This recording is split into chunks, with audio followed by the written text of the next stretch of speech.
ശനീശ്വരനെ കുറിച്ചും പിന്നെ ചൊവ്വയെക്കുറിച്ചും ഒക്കെ ഭയങ്കര ചൊവ്വാദോഷവും ശനിയും ഒക്കെ അതായത് എത്രയോ കുടുംബങ്ങൾ തകർത്തു എന്നുള്ള നമുക്കറിയാമല്ലോ. ഇപ്പോൾ പത്രവാർത്തകളിലൊക്കെ തന്നെ കേട്ടിട്ടുണ്ട് ഈ ചൊവ്വാദോഷം കാരണം പല പ്രശ്നങ്ങളുണ്ടായതും പിന്നെ അതിൻ്റെ പരിഹാരം കണ്ടെത്താൻ വേണ്ടിയിട്ട് ദുർമന്ത്രവാദികളെടുത്ത് പോയതും കുറേ സംഗതികൾ നമ്മൾ കേട്ടിട്ടുണ്ട്. ഇതിനൊക്കെ കുറേ ഇപ്പം ഏത് തിന്മ എടുത്തിരുന്നാലും അതിൻ്റെ ഒരു മറുവശം കാണും, നന്മ കാണും അല്ലേ? ഇരട്ടിനെ വെളിച്ചമെന്ന് പറയുമ്പോൾ എല്ലാത്തിനും നന്മ കാണും, തിന്മയും കാണും.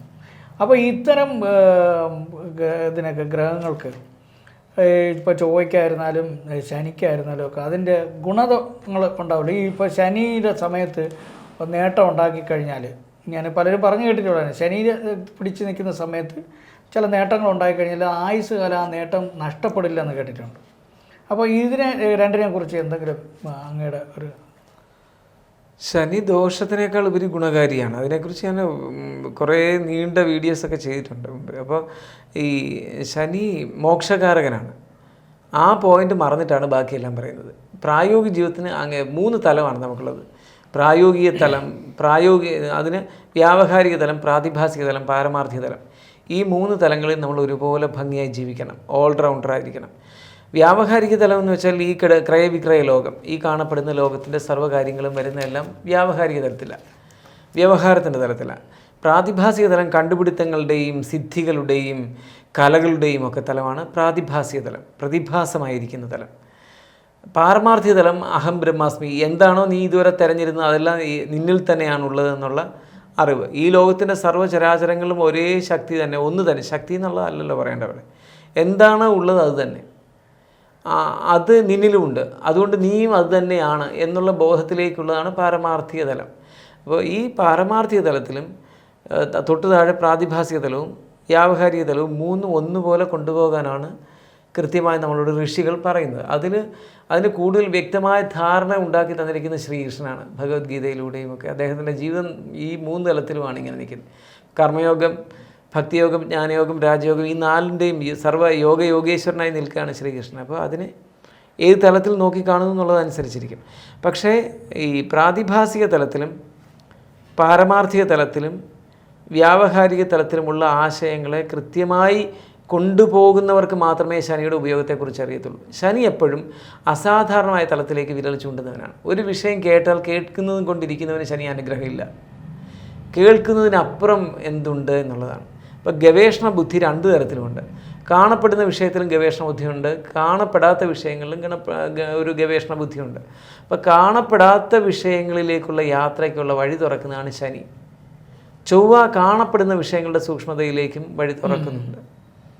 അപ്പോൾ കൂടുതൽ ഭൗതിക ജീവിതത്തിൻ്റെ പ്രാധാന്യത്തെക്കുറിച്ച് പറഞ്ഞു തരുന്ന ആളാണ് ഈ നവഗ്രഹങ്ങളെ നമ്മളെടുത്ത് ജ്യോതിഷ വിധിയിലൂടെ നോക്കുമ്പോൾ ചൊവ്വ ചെയ്യുന്നത്. ഭൗതികതയുടെ വലിപ്പമാണ്. അപ്പോൾ ചൊവ്വ ഏറ്റവും കൂടുതൽ ബലവാനും ശനി ഏറ്റവും കൂടുതൽ ബലവാനുമായിട്ട് ഏതെങ്കിലും ഒരു ഗ്രഹനിലയിൽ വരികയും അവർക്ക് മറ്റെല്ലാ ഗ്രഹങ്ങളും അനുകൂലമായി നിന്നുകൊണ്ട് നന്മ ചെയ്യുകയും കൂടെ ചെയ്യുന്നു എങ്കിൽ ആ വ്യക്തിക്ക് സൂപ്പർ കോൺഷ്യസ്നെസ്സും ഉണ്ടാകും, ബോധാതീതനായിരിക്കുകയും ചെയ്യും. എന്നുവെച്ചാൽ ബുദ്ധനെ പോലെ, അല്ലെങ്കിൽ അതേപോലെ ഈ മഹത്തായിരിക്കുന്ന കൃഷ്ണദ്വൈപായനൻ പറഞ്ഞിരിക്കുന്നതെല്ലാം പോലെ അങ്ങേയറ്റത്ത് നിൽക്കും, എന്നാൽ ധനത്തിൻ്റെ ഇങ്ങേയറ്റത്ത് നിൽക്കും. അപ്പോൾ വ്യാവഹാരിക ജീവിതത്തിൻ്റെ, കാണപ്പെടുന്ന ജീവിതത്തിൻ്റെ ഏറ്റവും മഹത്വം എന്ന് പറയുന്നത് സാമ്പത്തികമായ സമഗ്രമായ ഉയർച്ചയാണ്. അപ്പോൾ എല്ലാ തരത്തിലും സാമ്പത്തികമായ സമഗ്രമായ ഉയർച്ചയ്ക്ക് അവിടെ ചൊവ്വ അനുഗ്രഹിക്കുന്നുണ്ട്. വ്യാഴം പണം തരുമെങ്കിലും അതിനൊക്കെ കുറച്ച് പോരായ്മയുള്ളൂ. ചൊവ്വ ഭൗതിക സുഖങ്ങൾക്ക്, ചൊവ്വയ്ക്ക് ഒരുപാട് ബലം വന്നിട്ട് ശനിക്ക് ബലമില്ലാത്തവരാണെങ്കിൽ അവർക്ക് ഈ ബാഹ്യ വിഷയങ്ങൾ വെച്ച് മാത്രം ജനത്തിനെ വിലയിരുത്തുന്നവരായിരിക്കും. അപ്പോൾ ഇപ്പോൾ എനിക്ക് പദവി ഉണ്ടെങ്കിൽ എന്നെ അംഗീകരിക്കും, പദവി ഇല്ലെങ്കിൽ വേണ്ട. സൗന്ദര്യം ഉണ്ടെങ്കിൽ അംഗീകരിക്കും, സൗന്ദര്യം ഇല്ലെങ്കിൽ വേണ്ട. ഇതുപോലെ ബാഹ്യത്തിൽ എനിക്ക് എത്രമാത്രം ഏതെല്ലാം ഉണ്ടോ അതിനെ വെച്ച് എന്നെ അംഗീകരിക്കുന്ന ചൊവ്വയ്ക്ക് മാത്രം ബലം വരുന്നവർക്ക് ഏറ്റവും കൂടുതലുണ്ടാകും ഈ സ്വഭാവം. ശരി. എന്നാൽ ശനിക്ക് ബലം വരുന്നവർ നേരെ തിരിച്ചാണ്. ഞാനൊക്കെ എൻ്റെയൊക്കെ ചിന്തയ്ക്ക് വേറൊരു പാറ്റേൺ, അതിനെക്കുറിച്ച് പറയേണ്ടതില്ല. ഈ ശനിക്ക് ബലമായിട്ട് വരുന്നവർക്കെല്ലാം ബോധവികാസത്തിലാണ് നോട്ടം.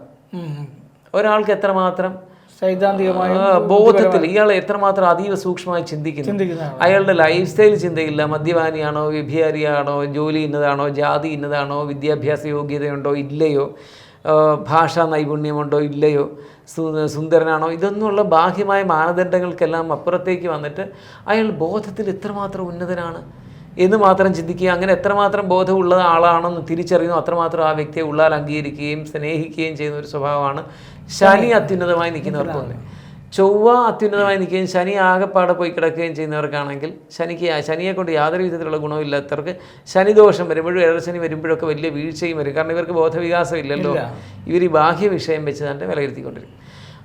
എന്നാൽ ചൊവ്വയും ശനിയും ഒന്നുപോലെ ഗുണം ചെയ്യുന്ന ഗ്രഹം. ബലവാനാണെന്ന് പറയുമ്പോഴും അവിടെ ചില ആശയക്കുഴപ്പങ്ങളുണ്ട്. ഒരുപാട് ബലം വരുന്നതും ചിലപ്പോൾ പിന്നീട് നെഗറ്റീവായിട്ട് പോകാറുണ്ട്.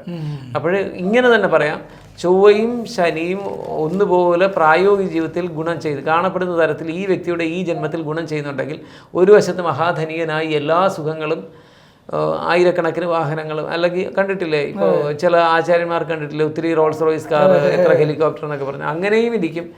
പണത്തിൻ്റെയും പ്രൗഢിയുടെയും ആഡംബരത്തിൻ്റെയും അലങ്കാരത്തിൻ്റെയും ആർഭാടത്തിൻ്റെയും പരമകോടിയിൽ ഇരിക്കുകയും ചെയ്യും.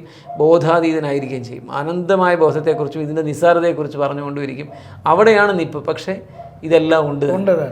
അതാണ് ഏറ്റവും ശരിയാ. കംഫർട്ടബിൾ ഹാപ്പി ആയിട്ട് ജീവിക്കുക. മനസ്സിലായില്ലേ? അൺകംഫർട്ടബിൾ ഹാപ്പി അല്ല, കംഫർട്ടബിൾ അൺഹാപ്പിയും അല്ല. മനസ്സിലായി? ശരിക്കും പറഞ്ഞു കഴിഞ്ഞാൽ ഈ ശനി ഒരു ബോധതലം സൃഷ്ടിക്കുന്ന ഒരു ഇനി എന്ത് കാരണം ഒരിക്കലും അടങ്ങാത്ത സ്വാതന്ത്ര്യം, ഇനി എന്തെന്നുള്ള അറിയാനുള്ള ഒരു വാഞ്ച അവരുടെ കൂടെ കാണും. അതുകൊണ്ട് തന്നെ ഒന്നിലും പിന്നെ സുഖവിമുഖനായിരിക്കും, സൗഖ്യത്തെക്കുറിച്ച് വിമുഖനായി. എപ്പോഴും ഈ കംഫർട്ട് സോണിൽ ജീവിക്കുന്നതിനെക്കുറിച്ച് ശനിക്ക് ഏറ്റവും കൂടുതൽ ബലമുള്ളവർക്ക് ആർക്കും താല്പര്യമില്ല. അപ്പോൾ അവരിനി എന്നെക്കൊണ്ട് ഇനി എന്തൊക്കെ ചെയ്യാനൊക്കും, അതിലാണ് അവർക്ക് സുഖം. ആ സാഹസികതയിൽ, ഇനി അറിയാനുള്ള കാര്യത്തിൽ ഇനി അങ്ങനെ ചെയ്താലോ. അപ്പോൾ എല്ലാവരും പറയും വേണ്ട ചെയ്യരുത്, അത് അത്രയും ശരിയാവത്തില്ല. അല്ല എങ്കിലും ഒന്ന് ശ്രമിച്ചുകൂടെ എന്ന് പറഞ്ഞു പോകും. ശ്രമിക്കുമ്പോൾ ശകലം ഒരു വെളിവ് കിട്ടുന്നെങ്കിൽ വീണ്ടും അതിൻ്റെ പിന്നാലെ പോകും. അവിടെ വെച്ച് നിർത്തണം, ഇത്രയൊക്കെ മതി എന്നില്ല. അത് അഹങ്കാരം കൊണ്ടോ അല്ലെങ്കിൽ ആസക്തി പെരുകിയിട്ടോ ഇത്ര ഇനിയും വേണമെന്നുള്ളതല്ല, മറിച്ച് ഇതിൻ്റെ പിന്നിൽ എന്താണെന്നുള്ളതാണ് എനിക്കൊന്ന് അറിഞ്ഞുകൂടെ, അന്വേഷണത്തോര അതിങ്ങനെ വന്ന് അതൊരു ചിന്താപരമായ സ്വാതന്ത്ര്യം അവർക്ക് കൊടുക്കും. ചിന്ത കൊണ്ട് അവർ അങ്ങേയറ്റത്തേക്ക് പോയിക്കൊണ്ട് അതെല്ലാം ശനിയാണ് കൊടുക്കുന്നത്. അതുകൊണ്ട് തന്നെ ഇതില്ലാത്തവർക്ക്, ഈ ഒരു ബോധമില്ല, കംഫർട്ട് സോണിൽ ജീവിക്കണമെന്ന് എപ്പോഴും ആഗ്രഹിക്കുന്നവരാണല്ലോ നല്ലൊരു ശതമാനം ജനം. അവർക്കാണ് ഏഴരശനിയും കണ്ടകശനിയും വരുമ്പോൾ ശനി ഒരു അടി വെച്ച് കൊടുക്കും. നീ ഇതും ചിന്തിച്ചുകൊണ്ടിരിക്കുക, നിനക്ക് ഇതിനപ്പുറം ഉണ്ട് ജീവിതം, നിന്നിൽ തന്നെ ഈ അനന്തമായ സാധ്യതകളെല്ലാം കിടക്കും, നീ അതിനെക്കുറിച്ച് എന്താ ഒന്നും ചിന്തിക്കാതെ? ഈ ഭാര്യ, ഭർത്താവ്, കുടുംബം, ജീവിതം, സുഖം, പ്രൗഢി, ജോലിയുടെ വലിപ്പം, പദവി, ഇതെല്ലാം തന്നെ രാവിലെ എഴുന്നള്ളിച്ച് ഇങ്ങനെ ഇരുന്ന് പൊങ്ങച്ചവും പറഞ്ഞിരിക്കാതെ ഇതിനൊക്കെ അതീതമായ കുറേ കാര്യങ്ങളുണ്ട്. ഇത് എത്രയോ ജന്മങ്ങൾ നീ കയറി മാറി അനുഭവിച്ച് കാണും. ഇതിനോടൊക്കെ ഇപ്പോഴും നിനക്ക് ഈ ഭ്രാന്ത് വിട്ടുമാറിയിട്ടില്ലയോ? നീ ഇതൊക്കെ അനുഭവിച്ചോളൂ, അതിനെ ഞാനൊന്നും പറയുന്നില്ല. പക്ഷേ ഇതിന് അതീതമായതിലേക്ക് നിനക്കൊരു ശ്രദ്ധ വന്നുകൂടെ എന്നുള്ള ഒരു ചിന്ത സൃഷ്ടിക്കാൻ വേണ്ടി ഒരു അടി വെച്ചു. ആ അടി ചിലപ്പോൾ അങ്ങ് ആഞ്ഞേക്കും, മനസ്സിലായില്ലേ? അതേ. പക്ഷേ ആ ഒരു ബോധത്തിൽ നിൽക്കുന്ന ഭരണാധികാരിയൊക്കെ ഉണ്ട് ഇന്ത്യയിൽ തന്നെ. അവർക്കൊന്നും ഏഴരശനിയുടെ മധ്യത്തിലാണ് വലിയ മഹത്തായ പദവിയൊക്കെ കിട്ടിയ, ഒന്നും ബാധകമായിട്ടില്ല. കഴിഞ്ഞ വീഡിയോ തന്നെ തിരുമേനി പറഞ്ഞു, ഇതൊരു ജ്യോതിഷം എന്ന് പറഞ്ഞൊരു ഗൈഡ് ലൈനാണ്. അതെ, ഒരു ഗൈഡ് ലൈൻ. അത് നിങ്ങൾ എങ്ങനെ ജീവിക്കണം, നിങ്ങൾക്ക് അടുത്ത് ഇന്ന വിഷയങ്ങൾ വരാൻ സാധ്യതയുണ്ട്, അപ്പോൾ അതിനൊരു പ്രതിവിധി മുൻകൂട്ടി കണ്ടെത്തി ആ വഴിയിൽ നിന്ന് ഒഴിഞ്ഞ് സഞ്ചരിക്കുക. ഗൈഡ് ലൈനാണ്. അല്ല, നമ്മൾ അങ്ങനെ ഒരു ഗൈഡ് ലൈൻ എന്ന് പറയുമ്പോഴും അവിടെ ഒരു ചെറിയ ചുരുക്കമായി പോകുന്നുണ്ട്.